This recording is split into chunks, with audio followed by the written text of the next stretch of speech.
Welcome back to the Grounding Hour. Before we begin, I want you to create a small sensory moment that feels good to you. It doesn't need to be anything big, just something that will signal to your body that it is in a safe space. It might be sitting by the window so that you can feel the warmth of the sun.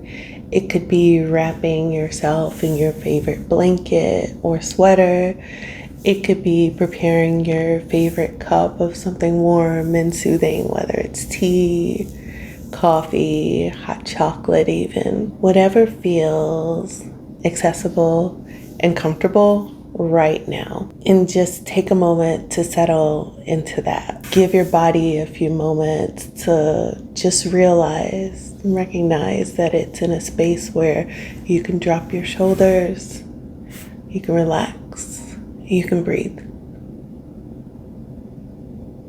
Today's session isn't about pretending that everything's okay. We know in many instances it's not. Our focus today is about reminding your body that even in challenging circumstances, there are still small moments that feel good and that can feel good. When we talk about joy, sometimes people think it's about bypassing and pretending that pain or whatever might be going on in your life doesn't exist. Basically ignoring pain or bypassing what's real. But joy is actually one of the most powerful ways that your body repairs itself. When you feel warmth, laughter, or comfort, your nervous system shifts from alertness to safety. That shift allows digestion, hormone balance, and even immune function to improve. In other words,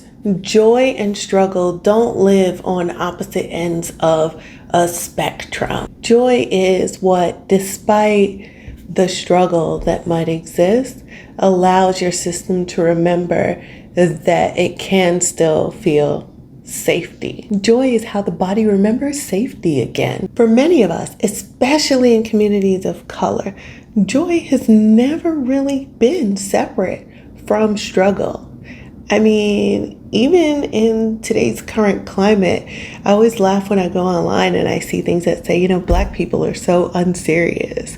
Because despite the circumstances of things that are happening, on one hand, they can be talking about all sorts of serious things, and on the other hand, laughing at the clever ways in which people find humor despite everything that's happening around us. If we take a look at how, whether it's our ancestors or Black historians and authors have talked about rest, joy, or struggle, they've always talked about the importance.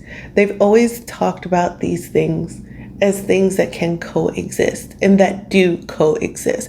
They've never pretended that only one of them existed as part of our experience. Audre Lorde wrote that caring for herself is not self-indulgence, it's self-preservation. Bell Hooks talked about love and joy as acts of resistance, a way to sustain life in a world that, realistically, in a world that for many people often denies rest or even just like a little bit of softness or tenderness. Ross Gay in the Book of the Light celebrates even the tiny everyday joys that really root us in our own humanity. Tricia Hersey reminds us that rest just in itself is resistance, that joy and slowing down are how we reclaim our bodies from exhaustion. So when we're talking about joy here, we're not talking about ignoring what's hard. We're talking about remembering that joy is part of how we've survived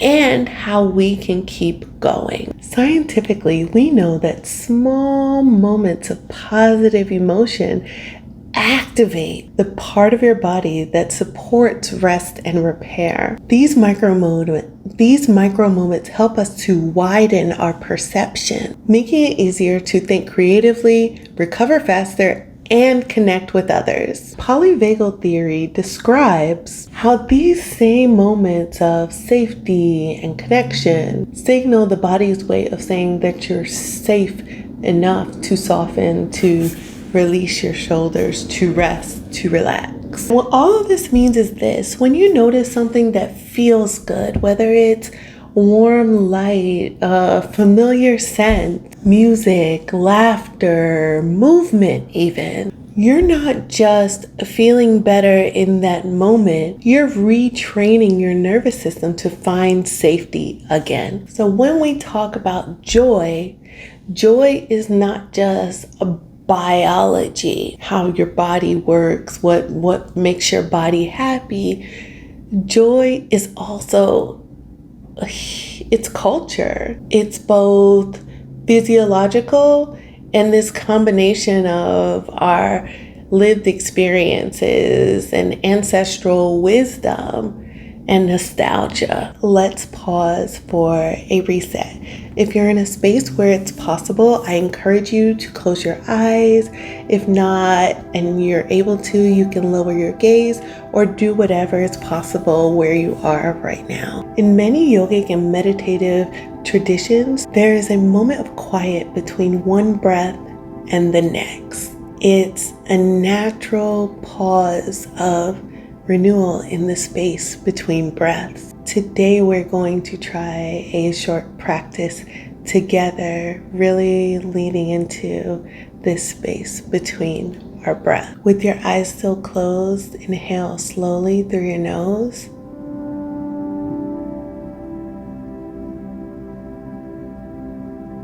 Pause for a heartbeat at the top.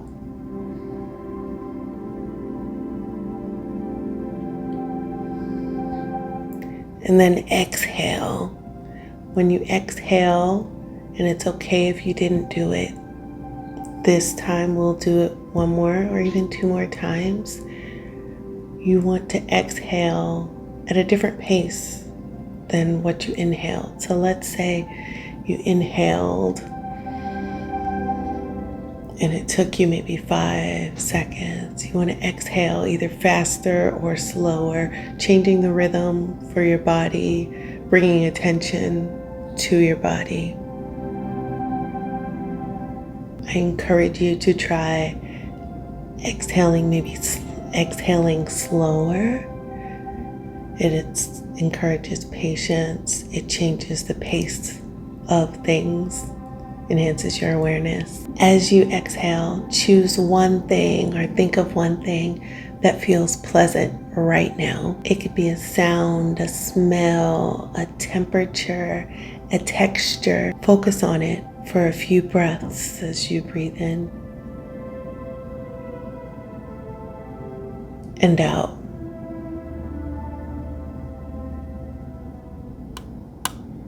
In and out.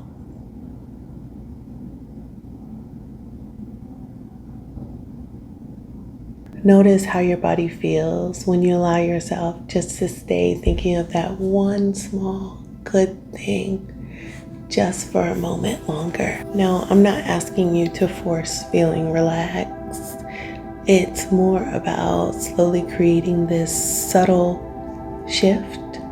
So you might have noticed that maybe your shoulders are a little bit lower, or maybe your heart is beating not quite as fast as when you started, or you can feel yourself, relaxing your legs in your position, whatever it might be. Just these subtle, small shifts that can slowly happen. Let's do one more inhale and exhale.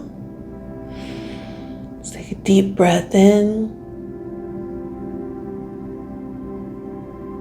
Pause about a heartbeat. Take a slow breath out.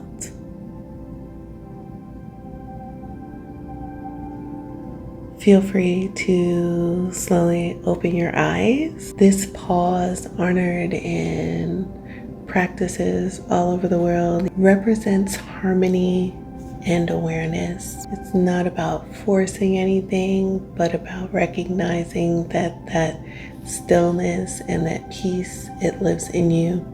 It's a part of you.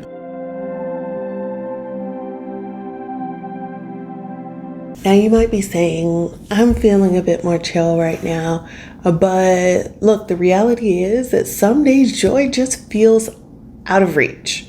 And so I need you to live in reality. And I agree, some days joy just doesn't come easily. You can feel disconnected from yourself.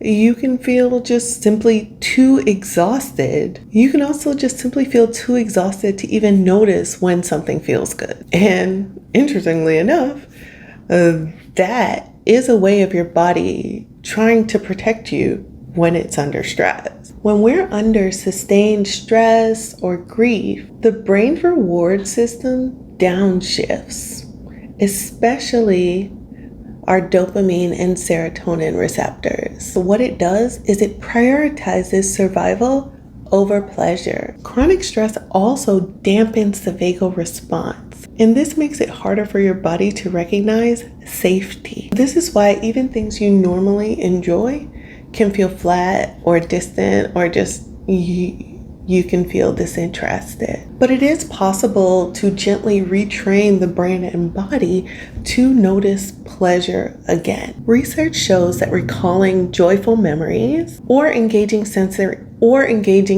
cues like music, scent, or even movement activates similar neural pathways as if you were experiencing joy in real time. So if you think about earlier where you thought about during the reset exercise something that was bringing you, happiness or joy in the moment, or even at the beginning where you did something that gave you comfort, those small things are helping to reactivate those neural pathways that connect you to joy. So when it's hard to find joy in the present, try reaching for memory, for movement, or for the smallest sensory reminder that you have experienced joy before and that you can experience it again. So what does that look like in real life? What are some practical ways to do that? One could be just thinking about a joyful memory, and even if you can't, recreate the entire memory, you can recreate parts of it, whether it was the food or the music or the people or the sounds or the scents, anything that connects you to that moment where you once felt safe. You can also use different sensory cues. So here's an example. Growing up, you'd come home and your mom would be making chocolate chip cookies, and the scent of those chocolate chip cookies just reminded you of warmth, comfort, safety. So you make yourself some chocolate chip cookies. You walk by the same bakery every day that makes amazing chocolate chip cookies. You might not eat them, but you just smell them, and that brings you a sense of safety. It could be any sort of sensory thing. And in this case, you can think of all the senses, anything that might reawaken that sense of comfort. It could be a sound, it could be music, it could be a temperature, it could even be a texture. And then you could also borrow joy, because there's also the benefit of seeing other people experience joy. And I will put a little asterisk because this doesn't work for everyone, so it definitely depends on your frame of mind. But an example for me would be, even in some moments where I'm not feeling great, when I see my child experience joy, that's really uplifting for me. I know some people also find this joy in different types of music or gospel or motivational speeches. And then another one is returning to creation. And this might look different for different people, but it could be going back to writing. It could be going back to dancing. It could be going back to fiddling and making things, to exploring. It could even be cooking that helps to reignite your connection with yourself. And what you'll notice in everything that I'm suggesting as ways to reconnect with joy, in no instance am I implying that joy is going to erase pain, struggle, whatever might be happening. It is that they coexist. Joy sits beside pain, and it gives us a way to remember that despite the circumstances, that life still has some form of warmth. That being said, let's move into our guided journaling session. As always, you can use this opportunity to reflect on the prompts and what these mean to you. We'll guide you through a series of prompts. With each prompt, we'll allow 3 minutes for you to reflect.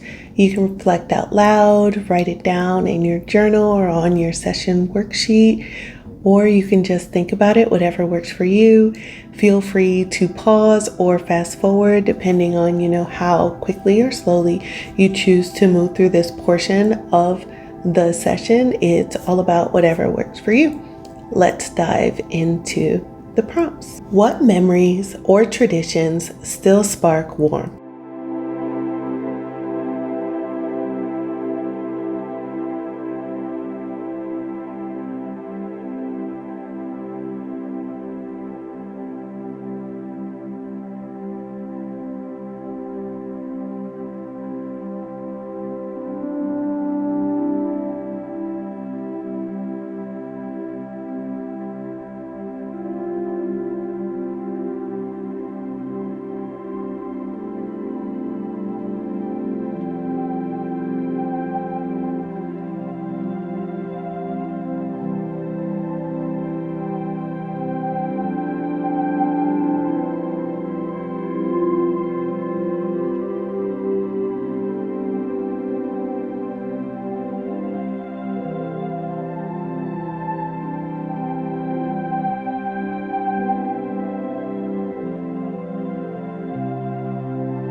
Whose presence or words bring ease, even briefly?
How can you create one small ritual of joy this week?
What's one song that always makes you feel good? When was the last time you heard it? When was the first time you heard it? And what memory does it bring up?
What's your favorite way to move your body for joy? Is it dancing, swimming, climbing, biking, running, walking? How did you discover it?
What's one small thing, a scent, sound, texture, or taste that never fails to make you smile?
I hope these prompts have reminded you that while you don't necessarily need to experience joy every day, you certainly can, but you don't have to. You do need to know that it still exists and it's something you can return to again and again and again. I also hope that this guided journaling session and the session in its whole has expanded your perception of joy in that it is adaptive. It doesn't necessarily mean one thing, person, place, smell, that it can evolve and shift, and your perception of it can evolve and shift with you and your circumstances. It reminds us that our capacity to feel good hasn't disappeared. It's just waiting for some space. And even now, where you might be questioning lots of things happening